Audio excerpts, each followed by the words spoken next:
Hi, good evening. I'm Dwayne Brown. Tonight on KPBS Evening Edition, we go right to a breaking news story on a wildfire raging out of control right now in the East County. The fast-moving fire spread over the hillside and canyons near Balboa Casino, as you can see on this map. It started around 5 tonight off Wild Canyon Road in the lakeside area. KPBS reporter Megan Burks joins us from the newsroom with the latest. Megan, we know this fire broke out just around 5 tonight. What can you tell us? What's the latest? Well, this fire is fast moving. By 6 o'clock, it had spread to about 35 acres, and they say it's being fueled by wind and, of course, dry fuel in that area. It broke out off of Wildcat Canyon Road and Balboa Road, and that's just east of the community of Fernbrook. And residents have been asked to evacuate. At this point, we don't know how many structures are in danger or if it's just a precautionary evacuation. Like you said, the fire broke out at around 5 p.m. today, and the reasons at this point are unknown. Yeah, so no cause at this point determined. Do we know if they're bringing in those nighttime helicopters? We still have at least a good hour, maybe an hour and a half of daylight. Do we know if the city is going to bring in their choppers if needed? We do hear that there is some air support already, as well as crews on the ground. CAL FIRE is taking the lead on this one, but at this point, the fire has only been out for, or has only been in progress for about an hour and a half, and the latest we're getting is from the 6 o'clock hour. Of course, CAL FIRE does have its hands full right now. And of course, this is a couple of miles or so away from the Balboa Indian casino in the lakeside area. Do we know if there are any reports of people injured, or are we just kind of waiting in place?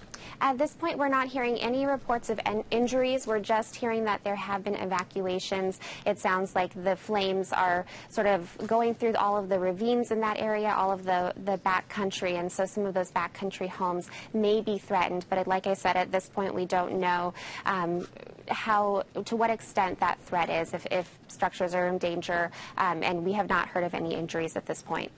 And of course, we have a heat advisory in the desert areas. Of course, this is not quite in the desert areas, but it has gotten quite warm out there in the inland sections. This fast-moving brush fire is in some really hillsides and steep ravines.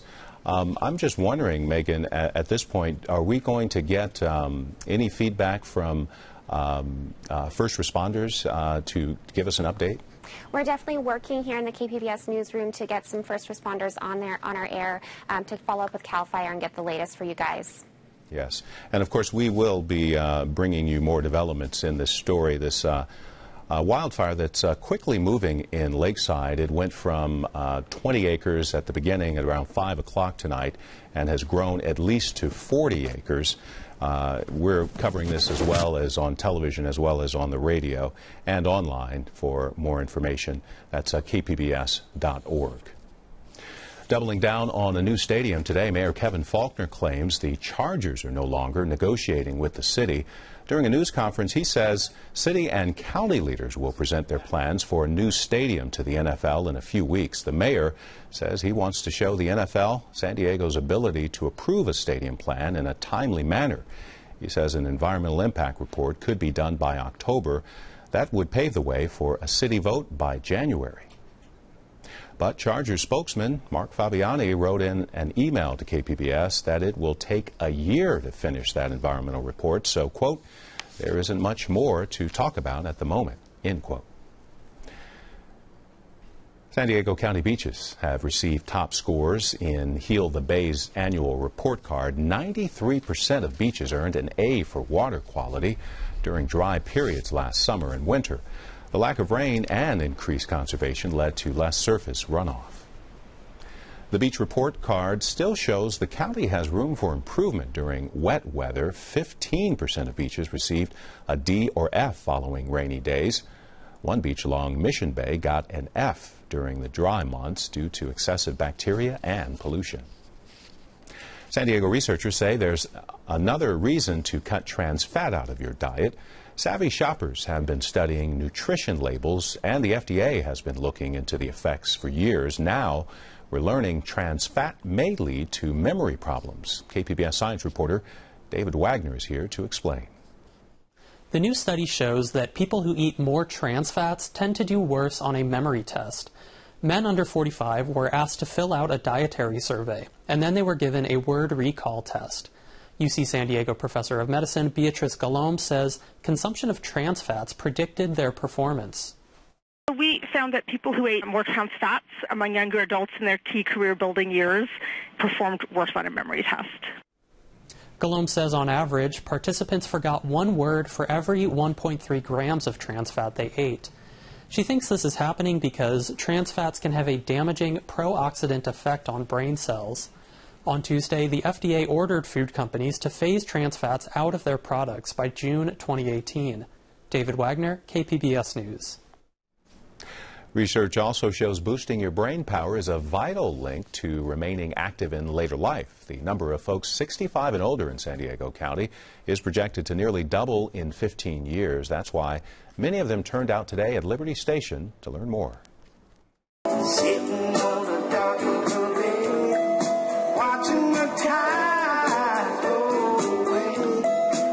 Whether wheelchair dancing with a partner or up on your feet and grooving to the beat, the Vital Aging Conference is about learning new things while meeting new friends and neighbors. There's no such thing as vital aging. You just shrivel up. Vital aging is also about choice. Helping older adults remain healthy is a major goal of the county's Live Well San Diego, where the senior population is expected to double to more than 720,000 people by 2030. I think what I'm seeing here today, Dwayne, is an indication that San Diego has the opportunity to pioneer this. He's referring to brain health. Dr. Paul Nussbaum is a neuropsychologist and founder of the Brain Health Center in Pittsburgh. He says nutrition, mental stimulation, and social interaction improves our mood and memory. If my father, who was older, or my mother, my aunt or uncle was isolating and segregating, get them back involved. You don't want the brain to isolate and segregate. When we do things that are novel and complex, we generate new neural connections that help to delay onset of disease. Alzheimer's is a slow and progressive disease that affects 1 out of 9 people over the age of 65. That's why it's so important families know they are not alone. And San Diego has plenty of helpful resources. The county is also boosting its program for patient advocates who keep a watchful eye on nursing homes to make sure they're doing right by seniors. Changes may be on the way for the ride-sharing industry here in California. The State Labor Commission ruled today that an Uber driver is an employee. The case goes back to a San Francisco driver who filed a complaint for unpaid wages and other expenses. The company says Uber is a platform used by independent drivers. But the commission found Uber acted like an employer and the driver like an employee. The company, along with Lyft, face more legal challenges from drivers seeking benefits like regular workers. Balboa Park is often referred to as the city's crown jewel, but some say the crown is looking pretty tarnished. The park is 100 years old and it needs attention, costly attention. The same goes for its infrastructure. KPBS reporter Angela Carone says that has some museum officials worried. Today I'm going to take you to visit the Research Library and Archives. San Diego's history is stored in a basement in Balboa Park. We've got a very large photograph collection. We've got about 2.5 million photographs. Jane Keneally is the archivist at the San Diego History Center. She takes care of the center's precious collection of historical documents. Sort of examples of things we have.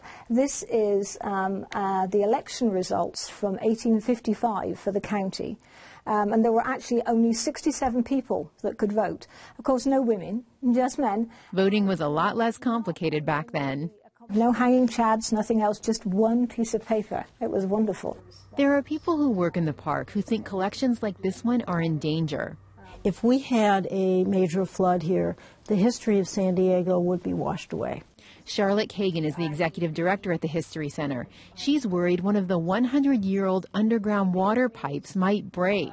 They've already had 4 or 5 minor floods in the Casa de Balboa, where the History Center is located. and several of them have damaged collections. There's no question. The center has insurance, but historic items can't be replaced. A water main break could cause serious damage. A complete upgrade to the system would cost millions. The city doesn't have the money. And Kagan says it's hard to get the public worked up about plumbing.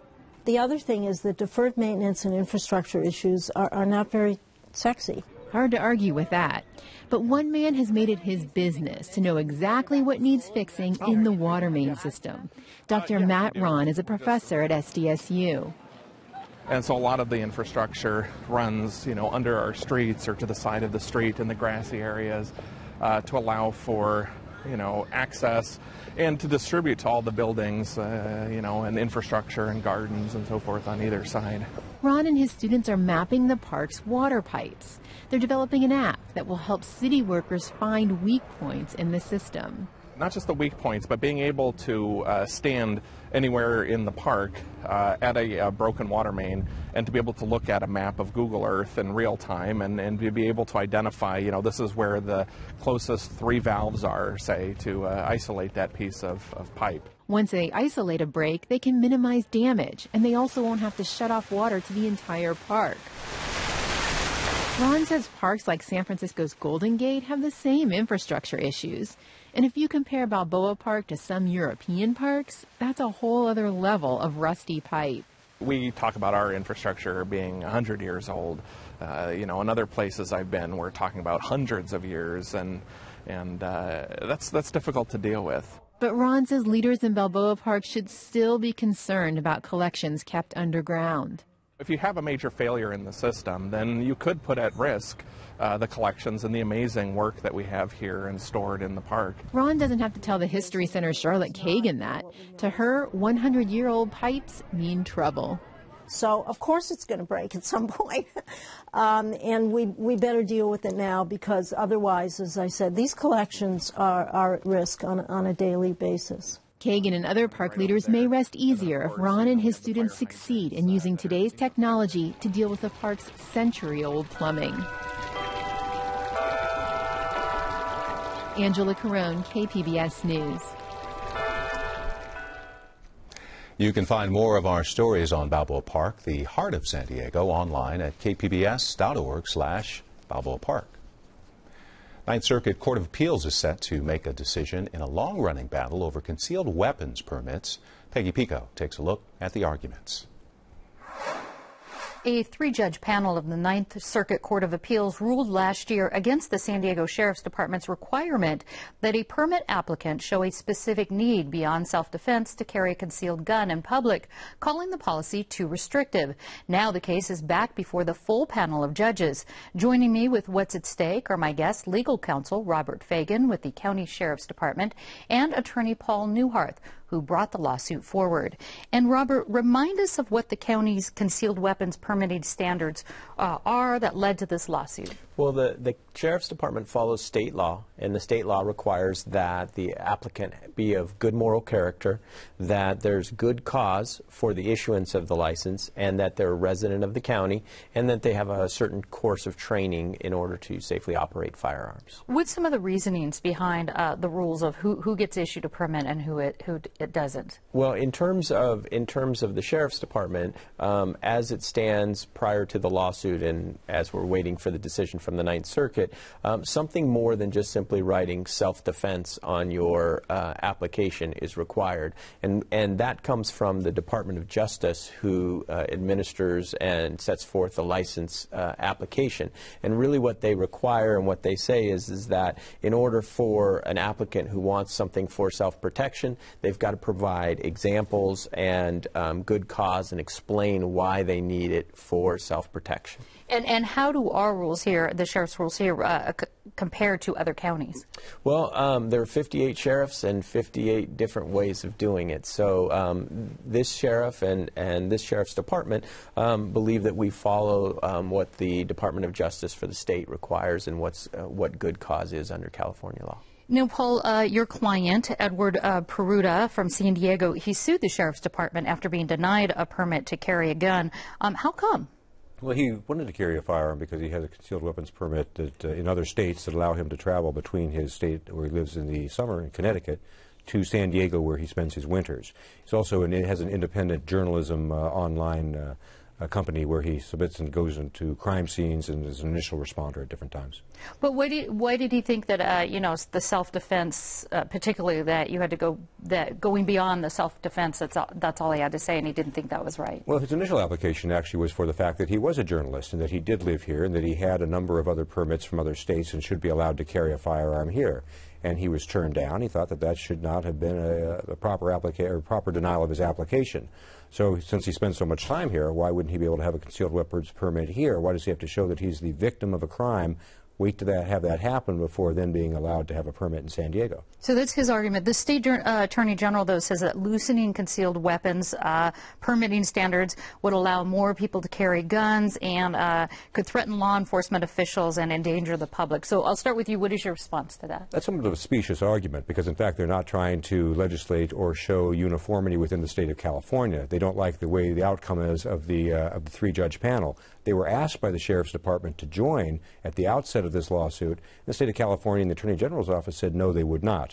It's only after the adverse ruling from the three-judge panel came down that they actually became concerned. Well, let me ask Robert to respond to that as well. Did the sheriffs, are they involved in this case as far as litigation? And do you get a sense that sheriffs really would like people not as many people to carry guns? Well, again, the number of sheriffs across the state, they all have different views on that. Fortunately, our sheriff takes a very civic-minded approach to CCWs, and that is basically he understands that it's the legislature's job to pass the laws, and it's the judiciary's job to define them, and it's his job to enforce them. So he doesn't really have a dog in the fight. He's just looking for direction from the courts as to what good cause is. Since that original ruling to loosen the permit rules back in 2014, has the Sheriff's Office here seen a spike in applications? We have. We've seen, I think we have, since February of 2014, we've seen a little over 2,100 applications. And are you handing out permits? Well, we continually review them. Right now we're reviewing them for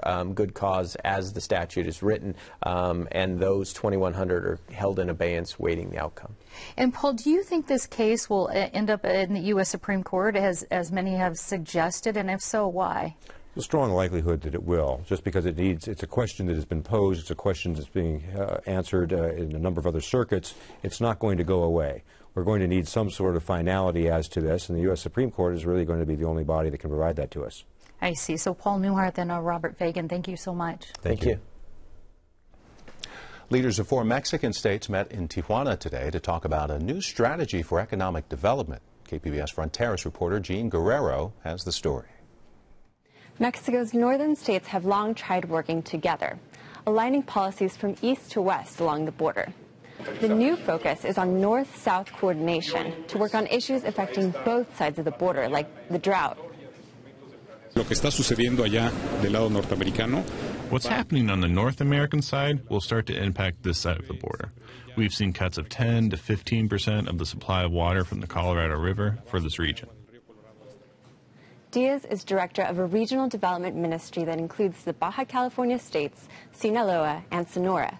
He says government and industry leaders hope to work with the U.S. to integrate plans for water infrastructure into other developments. Officials say this binational approach will help the economies of all 4 states. Diaz says there are 76 proposed projects worth more than $500 million. None of them have started yet. Jean Guerrero, KPBS News. Helping veterans suffering with post-traumatic stress disorder, a resource fair in Point Loma may have what they need. Peggy Pico has details. Operation Engage America is a free day-long event being promoted by my guest, Jean Somers, an advocate for PTSD awareness and treatment. Also joining us is Marine veteran Drew Lucas, who's speaking at Saturday's event about his struggle with PTSD. And Jean, remind us about how you became an advocate for PTSD treatment and awareness. Well, mine is a sad story. Our 30-year-old son committed suicide after struggling with his post-traumatic stress and TBI issues for almost a decade. So he committed suicide June 10th of 2013. And that's when you decided to... Yeah, he left a very thought-provoking suicide letter that indicated exactly why he committed suicide, and for that we're thankful. But my husband and I considered it our marching orders to get out there and do something about it for other families so that they did not have to suffer like we have. And then one of the things you're doing is this Operation Engage America. What's being offered there and who can attend? Anybody can attend. It's a free event. We'd like to have family members, anybody in the community, certainly veterans. There are going to be 70 resource tables available there. They're going to cover everything from wave therapy to the VA to kind of just linking people up with local resources? Right, everybody in the local community, because even though there are 46,000 organizations in the United States, every local community, they're different. So the people here that provide service dogs is different than it is in Washington, D.C. Yeah, why do you think the event is necessary to have here in San Diego? I think it's necessary because even though we have a great system with 211 San Diego, it's a phone system. And for us, we were a very, if I can use the word, touchy-feely family. We were, you know, when I see somebody in my family, I hug them. And I really think it's really important that we get back to that personal one-on-one connection where we're looking somebody in the eye and really hearing what it is that they're saying, really listening to them. Drew, you have PTSD and you had traumatic brain injury. Tell us about what happened. In Afghanistan, my second deployment, I was involved in an IED attack, rendering me, not to my knowledge until I got back home, of a TBI. Other combat issues, suicide bombers, just everything you get in combat. When did you realize that you had PTSD? I realized it, I was still in Afghanistan, but more so about 3 or 4 months after I got home. Seeing things, panic attacks, insomnia, just heightened awareness. Well, you'll be speaking at Saturday's event, as I mentioned, and you're very public about the impact of PTSD in your life through poetry. Why are you sharing your story? It needs to be. It has to be. Whether it's other people struggling, it could help. If I can help one person, that makes everything I do make sense. Jean, the last time you joined us, you were advocating for national legislation to improve mental health services for veterans. What's the status of that legislation right now? Well, I think what we've learned is that you can't improve it for veterans unless you improve it for all Americans. And so the two issues that are really out there is the Kennedy Forum is really trying to push the idea of parity, that mental illness is the same as physical illness, and that we need to start treating it that way. We need to start talking about it, and we need to reimburse it the same way as we do. And then the other thing is Representative Tim Murphy out of Pennsylvania is working hard at legislation to actually improve the mental health and how it does really work, and including the privacy laws that we have. So that's the legislation, but Drew, what would you say that one thing, if there could be one for our viewers, that they could do to help improve the care and support of veterans who have PTSD? Awareness, and not just awareness, actions. Just being aware or saying put work behind those thoughts. So contacting people? Asking questions, inquiring, local veterans that you know, family members, any type of support, connecting, just like what Jean's doing with Operation Engage America. Volunteering? Volunteering, absolutely. Okay, yeah, I was going to ask you to add to that. So volunteering, and they can also listen to your poetry on YouTube, I understand. All right. Drew Lucas and Jean Somers, thank you so much. Thank you. And I want to let folks know that Operation Engage America is this Saturday from 10 a.m. to 4 p.m. at the Liberty Station Conference Center in Point Loma.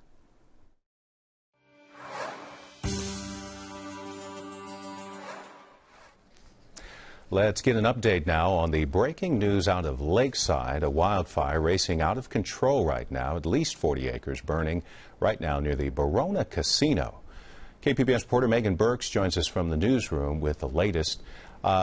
Last time we heard, Megan, this fire was pushing towards some homes. Any changes there that you can determine? Yeah, we have some updates on evacuation. So far, 7 homes have been evacuated, and families that are being evacuated are being directed to go to the Verona Casino, which is not threatened by the flames.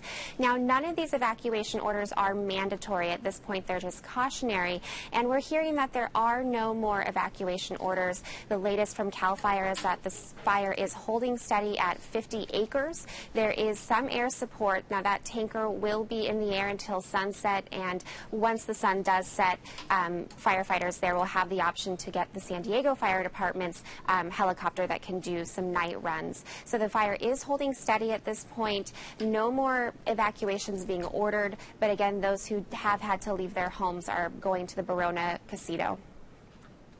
And I also heard that we're attacking this fire from the ground as well as the air, right? Yeah, several fire departments are there on the ground. Currently, CAL FIRE is getting support from the Verona Fire Department, Heartland, Lakeside, and the Forest Service firefighters. So there is that support as well as that air support, and it sounds like the San Diego Fire Department's night helicopter is sort of on standby to see how things go. Thank you. That's KPBS reporter Megan Burks on top of this fire. Of course, we're keeping on top of it as well online as well as on the radio. It's a wildcat fire. For more information, stay tuned, kpbs.org. Thank you for joining us. Good night.